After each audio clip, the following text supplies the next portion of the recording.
Friend roots மக்களுக்கு வணக்கம். இன்னைக்கு நம்மளோட ஷோல யாரை பத்தி பேச போறோம் அப்படின்னா ராதிகா சரத்குமாரை பத்தி தான் பேச போறோம். வாங்க பேசலாம். ராதிகா அவங்கள பத்தி சொல்லணும் அப்படின்னா 80 காலகட்டத்தில இருந்து இன்னைக்கு வரைக்கும் ஒரு போல்டான நடிகை. எந்த பிரச்சனையா இருந்தாலும் அப்படியே லெஃப்ட் ஹேண்ட்லயே வந்து ஹேண்டில் பண்ணிடுவாங்க அப்படின்னு சொல்லலாம். அந்த அளவுக்கு ஒரு போல்டான ஒரு ஆட்டிடியூடான ஒரு நடிகை அப்படின்னா அது வந்து ராதிகா அவங்க தான்.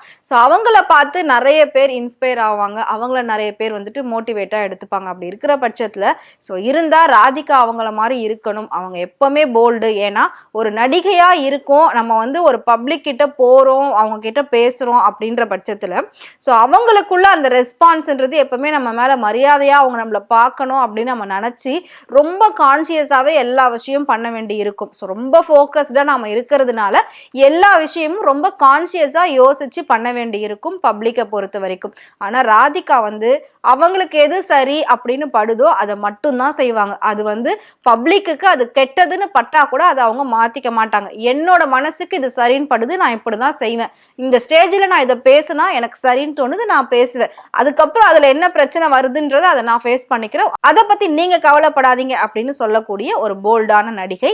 இன்னைக்கு வரைக்கும் பாத்தீங்கன்னா ரொம்ப ஒரு யங்கா இருப்பாங்க, ரொம்ப எனர்ஜியா இருப்பாங்க. அவங்க இருக்கிற இடம் வந்து ரொம்பவே எப்பவுமே கலகலப்பா இருக்கும். அந்த அளவுக்கு அவங்களோட வாய்ஸ் எப்பவுமே ரேசிங்ல இருக்கும். அவ்வளோ ஒரு சூப்பரான ஒரு ஆக்ட்ரஸ் தான் ராதிகா அவங்க.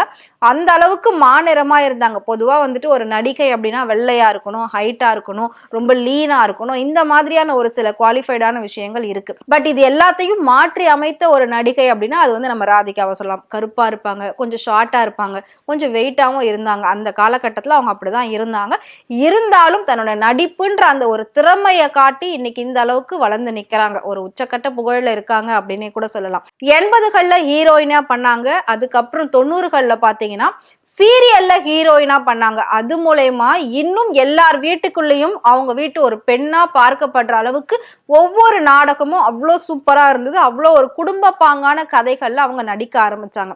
போல்டான நடிகை நான் வந்து சொல்லியிருந்தேன். பட் சீரியல்ல வந்து அவங்களோட கேரக்டர்லாம் ரொம்ப சைலண்டான ஒரு கேரக்டரா இருக்கும். ஆனா பாத்தீங்கன்னா அதுலயும் வந்து ஹேண்டில் பண்ணக்கூடிய அந்த ப்ராப்ளம்ஸ் அது எல்லாமே வந்துட்டு பயங்கர போல்டா பண்ணுவாங்க. ஒரு அமைதியா இருக்கக்கூடிய ஒரு குடும்ப பெண் தனக்கு பிரச்சனை வரும்போது எப்படி ரியாக்ட் பண்ணணும்ன்றது தான் அவங்க அந்த சீரியல்ல வந்து சொல்லுவாங்க. ஸோ அப்படி இருக்கிற பட்சத்துல சீரியல் மூலமா தமிழ்நாடு தாண்டி பல இடத்துல வந்து அவங்க வீட்டு பெண்ணா அவங்கள வந்து கொண்டாட ஆரம்பிச்சாங்க. அந்த அளவுக்கு ராதிகா வெள்ளித்திரையை விட சின்ன திரையில பேர் வாங்கினாங்க. ஸோ அதனாலேயே இன்னைக்கு வரைக்கும் ஒரு நல்ல பேர்ல இருக்காங்க மக்கள் கிட்ட. அதுக்கப்புறம் அவங்களுக்குன்னு பர்சனல் லைஃப் அப்படின்னு பாக்குறப்போ அதுல நிறைய ப்ராப்ளம்ஸ் இருந்துச்சு. 2-3 கல்யாணம் ஆச்சு. அதுக்கப்புறம் சரத்குமாரை காதலிச்சு கல்யாணம் பண்ணிக்கிட்டு ஸோ இன்னைக்கு வரைக்கும் 2 பேரும் சேர்ந்து அவ்வளோ ஒரு ஹாப்பியா இருக்காங்க. 2 ஃபேமிலியுமே ஒன்னா இருக்காங்க. இவங்க பசங்களை அவங்க பாத்துக்கிறது, அவங்க பசங்களை இவங்க பாத்துக்கிறது.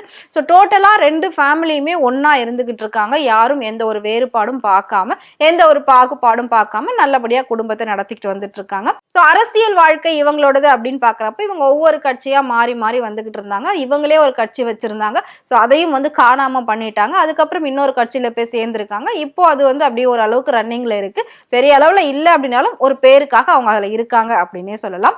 இதுக்கு நடுவுல பாத்தீங்கன்னா வரலட்சுமியோட கல்யாணம் ரொம்ப பிரம்மாண்டமா நடந்துச்சு. அதுல ராதிகா அவ்வளோ ஒரு இன்வால்மெண்டோட தான் பொண்ணுக்கு எப்படி கல்யாணம் நடக்குமோ அந்த அளவுக்கு அவ்வளோ இன்வால்மெண்டோட ஒரு ஃபேமிலியோட சேர்ந்து அந்த கல்யாணத்தை அவ்வளோ அழகா பண்ணி முடிச்சிருந்தாங்க. ஸோ இந்த மாதிரி நிறைய விஷயங்கள் அவங்க லைஃப்ல நடந்துகிட்டு இருக்கு. கொஞ்ச நாளைக்கு முன்னாடி நாம வந்து இதே மாதிரி ஒரு வீடியோஸ் வந்து அவங்கள பத்தி பேசியிருந்தோம். அப்ப அவங்களுக்கு காலில் முட்டியில சர்ஜரி பண்ணியிருந்தாங்க. அந்த சர்ஜரினால அவங்களால நடக்க முடியாம இருந்தது. அது மட்டும் இல்லாம அப்ப அவங்க ஒரு படத்துலயும் கமிட் ஆயிருந்தாங்க. அப்படி கமிட் ஆன பட்சத்துல சர்ஜரியால அந்த படம் வந்து ஸ்டாப் ஆக கூடாது அப்படின்றதுக்காக வித்தின் 2-3 வீக்ஸ்ல எந்திரிச்சு நடக்க ஆரம்பிச்சிட்டாங்க. ஸோ திரும்பவும் பாத்தீங்கன்னா அவங்க ஷூட்டிங் ஸ்பாட்டுக்கு போக ஆரம்பிச்சாங்க. அப்ப அவங்க கிட்ட எல்லாரும் கேட்டாங்க, உங்களுக்கு காலில் இவ்வளவு பெரிய சர்ஜரி நடந்திருக்கு, நீங்க ஏன் மறுபடியும் வந்தீங்க, கொஞ்சம் ரெஸ்ட் எடுக்கலாமே அப்படின்னு சொல்லிட்டு. அதுக்கு அவங்க என்ன சொன்னாங்க அப்படின்னா, என்னோட ஹஸ்பண்ட் ரொம்ப கேர் பண்ணி பாத்துக்கிட்டாங்க. ஸோ எனக்கு லேட்டா சரியாக வேண்டியது கூடிய சீக்கிரமே எனக்கு வந்து சரியாயிடுச்சு. ஓரளவுக்கு எனக்கு எல்லாமே இப்ப பரவாயில்ல. நான் இன்னைக்கு தனியாவே நடக்கிறேன் அப்படின்னா எப்பவுமே நான் என்னோட சொந்த காலில் நிக்கணும்னு தான் ஆசைப்பட்டிருக்கேன். நான் யாருக்கும் கஷ்டம் கொடுக்க கூடாதுன்னு நினைப்பேன். ஸோ என் கணவரை நான் எப்படி வந்து கஷ்டப்படுத்துவேன். இருந்தாலும் அவர் என்னை வந்து குழந்தை மாதிரி பாத்துக்கிட்டாரு, ரொம்ப கேர் பண்ணி பாத்துக்கிட்டாரு. அந்த கேரிங், அந்த லவ், அந்த அஃபெக்ஷன் என்னை சீக்கிரமா சரியாக்கிடுச்சு. நான் ஷூட்டிங் ஸ்பாட்டுக்கு வந்துட்டேன். குறிப்பா வந்து பெண்கள் எந்த ஒரு விஷயத்துக்காகவும் சோர்ந்து போக கூடாது. வாழ்க்கையில பல வழிகள் இருக்கும். இந்த உடல் வலி அப்படின்றதெல்லாம் சின்ன விஷயம் தான். அதை தாண்டி நிறைய பல வழிகள் வந்து பெரிய அளவுல நமக்கு இருக்கும், போராட்டங்கள் இருக்கும். அதெல்லாம் கடந்து வந்துகிட்டே இருக்கணும். இதுல வந்து வயசு வித்தியாசமோ இல்லாட்டி ஹெல்த் ப்ராப்ளம் இது எதுவுமே குறுக்க வரக்கூடாது. பெண்கள் எப்பவுமே சொந்த காலில் நிக்கணும். 10 தடவை விழுந்தாலும் 11வது தடவை டக்குன்னு எந்திரிச்சு நிக்கணும். அந்த மாதிரி ஒரு பெண்ணா தான் நான் இருப்பேன். மத்த எல்லா பெண்களுக்குமே நான் கொடுக்கக்கூடிய ஒரு அறிவுரை அப்படின்னா அது இதுதான். அதனால இந்த முட்டியில சர்ஜரி நடந்திருக்கு அப்படின்றத வச்சுலாம் நான் வந்து ரொம்பலாம் ரெஸ்ட் எடுக்க மாட்டேன், நான் எந்திரிச்சு வந்துட்டேன் அப்படின்ற மாதிரி சொல்லியிருந்தாங்க. இப்போ சடனா திரும்பவும் அவங்க வந்து ஹாஸ்பிட்டல்ல அட்மிட் ஆயிருக்காங்க அப்படின்ற ஒரு நியூஸ் தான் வந்திருக்கு. எதனால அட்மிட் ஆயிருக்காங்க அப்படின்னு பாத்தீங்கன்னா, லாஸ்ட் 1 வீக்காவே அவங்களுக்கு பயங்கர ஃபீவர் இருந்திருக்கு. இப்போ அந்த ஃபீவர் டெஸ்ட் பண்ணதுக்கு அப்புறமா டெங்கு அப்படின்ற மாதிரி ரிசல்ட் வந்திருக்கு. இதுக்கு வந்து டாக்டர்ஸ் உடனடியா நீங்க அட்மிட் ஆகணும் அப்படின்னு சொல்லி அட்வைஸ் கொடுத்திருக்காங்க. அதனாலதான் இப்போ அவங்க போயிட்டு எமர்ஜென்சியா அட்மிட் ஆயிருக்காங்க. அட்மிட் ஆனதுக்கு அப்புறமா இப்போ அவங்களுக்கு ட்ரீட்மெண்ட்ஸ் எல்லாம் வந்து போய்கிட்டு இருக்கு. இன்னும் 1 or 2 வீக்ஸ் வந்து அவங்க ஹாஸ்பிட்டல்ல தான் இருக்கணும் அப்படின்னு வந்து ஸ்ட்ரிக்டா சொல்லியிருக்காங்களாம். ஸோ ஹாஸ்பிட்டல்ல இருந்து அவங்க ஃபர்தரா என்னென்ன ட்ரீட்மெண்ட்ஸ் பண்ண போறாங்க அப்படின்றத இதுக்கப்புறம் நாங்க வந்து பார்த்து சொல்றோம். பட் கம்பல்சரி அவங்க அட்மிட் ஆகணும், ஒரு கம்ப்ளீட் ரெஸ்ட் வேணும், இதுக்கு வந்து நம்ம ட்ரீட்மெண்ட் ஸ்டார்ட் பண்ணணும். டெங்கு அப்படின்ற பட்சத்தில் நம்ம அதை வந்து ரொம்ப கேர்லெஸ்ஸா எடுத்துக்க கூடாது, நம்ம வந்து ஃபுல் செக்அப் பண்ணி பார்க்கணும் அப்படின்ற மாதிரி டாக்டர்ஸ் வந்து அட்வைஸ் கொடுத்திருக்காங்களாம். இதனால சரத்குமார் கொஞ்சம் அப்செட் ஆயிருக்காரு. அது மட்டும் இல்லாம அவர் எவ்வளவு ராதிகாவை லவ் பண்றாரு அப்படின்ற விஷயமும் நம்ம எல்லாருக்குமே தெரியும். ஏன்னா ஆல்ரெடி சொன்ன மாதிரி அவ்வளோ அழகா கேர் பண்ணி ஒவ்வொரு விஷயத்தையும் பார்த்துப்பாரு, எப்பவுமே அவங்கள வந்து ஸ்மைலிங்கோட வச்சுப்பாரு. அப்படி இருக்கிற பட்சத்துல ஒய்ஃப்க்கு உடம்பு சரியில்லை அப்படின்னா அவருக்கு எவ்வளவு ஒரு ஃபீலிங்கா இருக்கும், எவ்வளவு கஷ்டமா இருக்கும். பட் அந்த மாதிரிலாம் எதுவும் கிடையாது, சரி பண்ணிடலாம் அப்படின்னு சொல்லி டாக்டர் சொல்லியிருக்காங்க.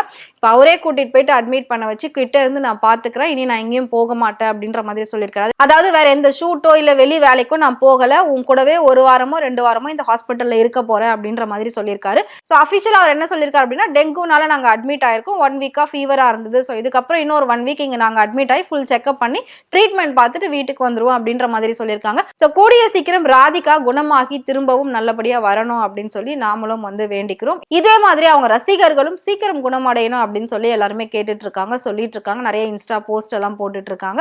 ஸோ ராதிகாவை உங்களுக்கு பிடிக்கும் அப்படின்னு நினைச்சீங்கன்னா மறக்காம அவங்கள பத்தி கமெண்ட் பாக்ஸ்ல கமெண்ட் பண்ணுங்க. இதே மாதிரி சினிமால நடக்கக்கூடிய சினிமா நடிகைகளை பத்தின டே பை டே அப்டேட் உங்களுக்கு தெரியணும்னு நினைச்சீங்கன்னா மறக்காம ஃப்ரெண்ட் சேனலை ஃபாலோ பண்ணிக்கோங்க.